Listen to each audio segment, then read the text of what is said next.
Yeah, before I start my presentation, I have a few things to say that this presentation is just a guide. I'm not a travel agent, nor I'm from the Australian government or any medical school or college to promote the Australian medical system. And we don't take any responsibility of loss of time, money spent in doing that. And the other things like you prepare for exam, you prepare for interview. The result is not in your hand and not in my hand as well. Okay. Okay. So let's quickly go through the standard pathway for all junior doctors. Like it's the same for all the countries. You have to give exam for to be an Australian doctor. But if you have done your primary degree from USA, Canada, UK, Ireland, or New Zealand, and if you hold a registration from that country, you don't need to do anything. You just come there, register with the AFRA, which is the regulation authority, and you can start working in Australia.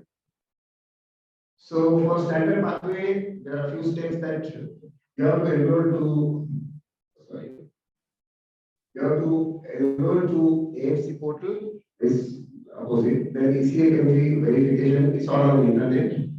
Then you have to take the AFC part, like the part 1 test. That is the written one, multiple choice, which is similar to black.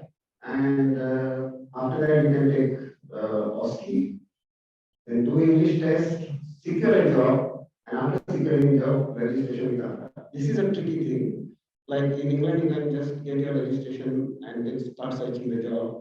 But in Australia, you have to first search a job and then you get registration because the hospital also applies with you. Okay. So there are three types of registrations you get as junior doctor, limited registration, where you request to AMC, English test, and secure a job. That's under supervision. Provisional registration, when you pass both the test and then get a job. That's provisional. And general registration is like you are a full-fledged Australian doctor of the level of MBBS in any other country. When you do all these rotations, you apply to AFRA and you get general registration. So actually, I just briefed this because my son did the same thing, and if there are any junior doctors, they can just go through it. This is for us. Like when you become a consultant, basically, like you give your MBBS exam 10 years ago, and then you have to study ECG and skin and pathology, and that's not our job. Who is going to study ECG? I don't know ECG other than the line which goes like that. I've forgotten. I know EQRS, everything. I mean, Q is the that, but I mean, that's not our job. So for that, there is a fantastic system in Australia that you can take a consultant's pathway, which is called a specialist pathway. For that, the main things are the following: like you must have a consultant's degree or a fellowship and registration in your own country. Then if you are practicing for more than 5 years is recommended, but I mean 3-4 years is okay because I have seen people getting into the program after 3 years of practice in their own country. Then the postgraduate training must be for more than 5 years because like few countries have training of 3 years, but after 3 years they do extended registrarship under supervision, which may be counted as a training. So you have to say that in your CV. It should be structured with regular assessment by the supervisor, and the training should cover all these subspecialties in obstetric and gynecology. I'm coming to that in the next few slides.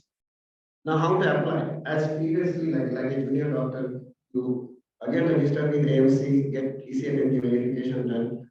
Here I have to say that you just apply to ECFMG for verification, and just wait for it.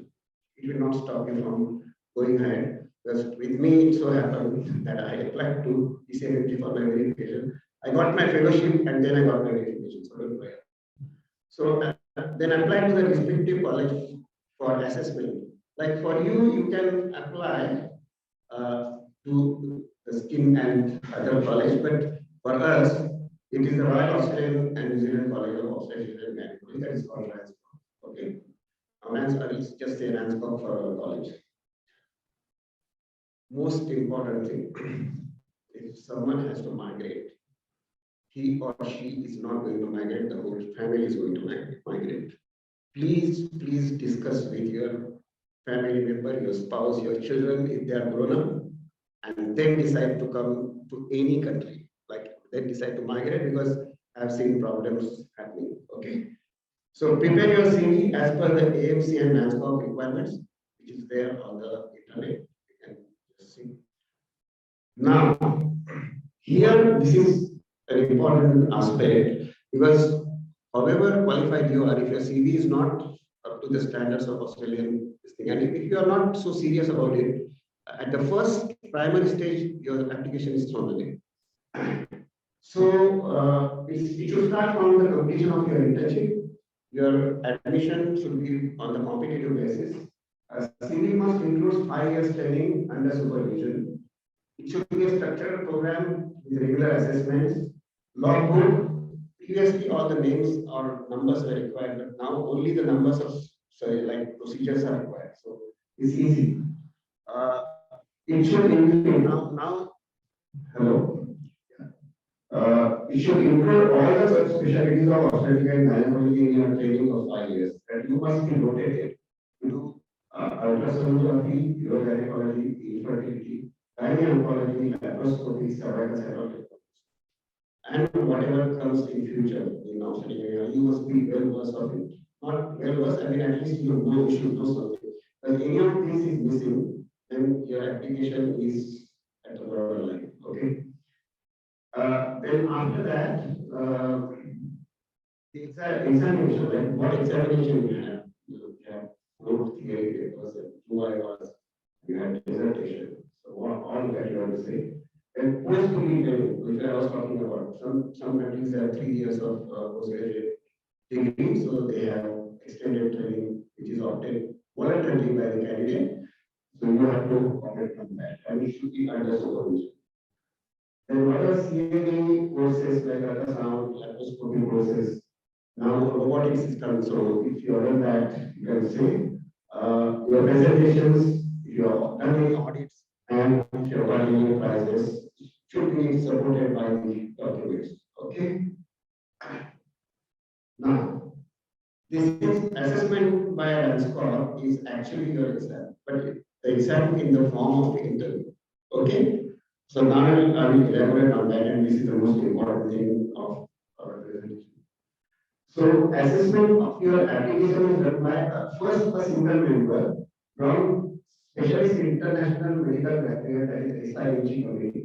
Lanscock has a SIMG committee, which is headed by I think now it's a new lady, Nisha. So and there are few members, so your attention will go to one of them. They will go through the guidelines and see that if you are eligible to call for the interview. So at this stage, your application will be rejected if your CV is not proper. So application will be rejected if the training is not comparable with the Australian system. You have to be very careful in preparing your CV. Take 1 month, 2 months, no problem. Consult as many people as you can. Prepare your CV. So this is your exam. So this is a day. And this particular thing is a T20 match in the cricket. Anybody can do it. So you have to play in that 1 hour very well. Okay. So this interview is not a job interview. So you can't be casual. You know, in job interview you're smart. You present other things, but it also tests your knowledge. But this is not an exam. So what I'm going to say is when you're asking a question in this type of interview, you should not say that the 10 causes of PPH, 1, 2, 3, 4, 5, 6. No. How will you manage PPH? So I'll manage PPH and there should be a holistic approach. So this particular thing you have to practice and preferably practice with your colleague who has done the interview or who is going to do the interview and we can discuss. Okay. Must take it seriously, prepare well. So interview panel is of 3 to 4 fellows, like, and there is a midwife, social worker, or a clergy or anyone who is going to ask you the general questions of the community. And it lasts for about 60 to 90 minutes. When I did my interview in 2011, it lasted for 2 hours. So in between, I had to literally say that I want to have a glass of water and I had a little Cadbury, to get my hypoglycemia away. So what they assess at the interview is your training, how safe you are. Like you can't practice what you must be practicing in your country because in some countries, patients say that, okay, doctor, do whatever you want, you are the God. But you are the God till everything goes okay. Once it's not, then I know what it is. So it's not like that. In Australia, we say you tell everything to the patient, give choices. So all these things they test in your interview. The communication, compassion to the patient, and of course knowledge that also helps. Then approach to the safety. And what do you know about Australian systems, their protocols, policies, available there? Everything is available once you get a call for the interview. The college gives you access to their website, and that's at your disposal at your interviews. Outcome of the interview. So there are three outcomes of the interview. One is substantially comparable. So if you are assessed as substantially comparable to the Australian system, then you need to do a residency as a specialist. Usually, you get a job as a junior specialist under supervision. Or if you don't get, you can work as a registrar of for 1 to 2 years under supervision. Usually, it gets over in 1 year, but they give you to search a job and do everything period of 4 years. Okay, and then you have to do some paperwork and you get your fellowship. No examination. So this is the best outcome what you can have. Partially comparable, right? It's not bad. Partially comparable is also equally good. If you are assisted partially comparable, then as a to the Australian trade specialist, you need to do a residency as a senior registrar for 1 to 2 years and a supervision complete assessments in the outcome letter, because in some outcome letters they say that ultrasonography is not up to the mark, so you have to do those assessments and pass the written and theoretical exam, which is okay. I mean, the exam is not very difficult. I'm saying that I'm sitting on the other side. I've examined for the last 6 years, so it's not difficult. But I mean, you have to prepare. It must be difficult for the candidates. And if you are not comparable, then I mean, you can't apply for the next 4 years because you can't apply for 4 years after you apply once. And if you're not comparable, don't get discussed. I'm going to discuss that later on. It's not the end of the day. You can do AMC part 1, get into the register. You can easily get a register job with your experience, and then you can apply after 4 years again because we have by that time. Please remember, once you appear for the interview, you can't apply for interview for 4 years after that. Okay. So after the interview outcome, similar to the junior doctors, what they say. If you are substantially comparable or partially comparable, apply for a suitable job, give English test, secure a job, then get your registration, get your visa registration, everything goes like it's not that one after the other, everything goes together. I am in Australia and this process may take 4 to 6 months. In some candidates, it has taken more than 6 to 8 months. In COVID, it took nearly 1 year for one of the candidates. So, way to fellowship, that is transfer. It's similar to FRCOG in England. If it is partially comparable, start working as a registrar, complete competencies, give an exam, clear the examinations, then complete all the paperwork sent by the college to you and submit it to the college to get your fellowship. If you are substantially comparable, start working as a consultant, similar to partially comparable, complete the paperwork and then you get a fellowship after the college has a meeting. So now you are a qualified specialist in Australia. Just mind the spelling of qualified. But I did it hurriedly, If time permits, do we have time? For 5 minutes, I can have an interactive session with any one of you wish to come to Australia and ask me questions, and I can just answer you because I have covered most of the things, but there are a few things which are like out of track, which I can just. So, what if you are unsuccessful?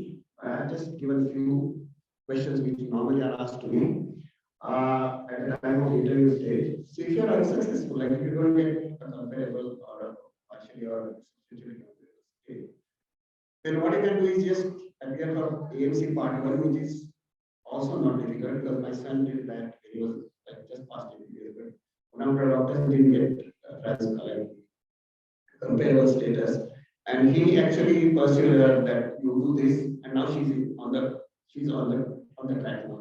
Well, after part 1, they need experience registrars.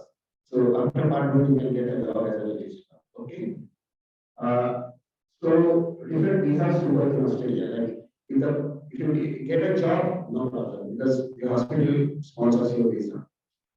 But there is a little hitch in this that if your spouse is enrolled in one of the Australian universities, then as a spouse, as his spouse or her spouse, you get full-time work rights. So that's also not a bad idea. I mean, you can do some study and you can work.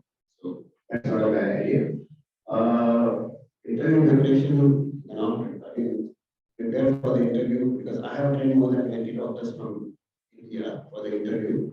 I'm happy if you take my email, my phone number, I'm ready to because only on 7th, a couple of doctors had an interview, and one doctor was in Lucknow. So I was training her from Melbourne, so and she did it well. We are waiting for the results. Okay. Documents required. I mean, that's a big thing. What documents required?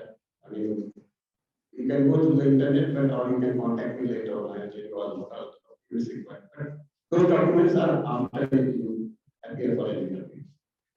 So countries from where the training may be recognized. One is UK, but only MRCOG is not enough. After MRCOG, you have to work in UK for at least 5 to 6. And you are likely to get substantial income. And if you are from USA, Canada, holding a degree and having a registration, still you can get a substantial income. I mean, I can't guarantee. That's why I put that in my disclaimer. I'm not here to guarantee you that you will get substantial because I have seen a lady who was FRCOG and was not comparable. She was thrown out of the system because she didn't appear for the interview yet. Okay. So, and many more questions. If you have, I can just.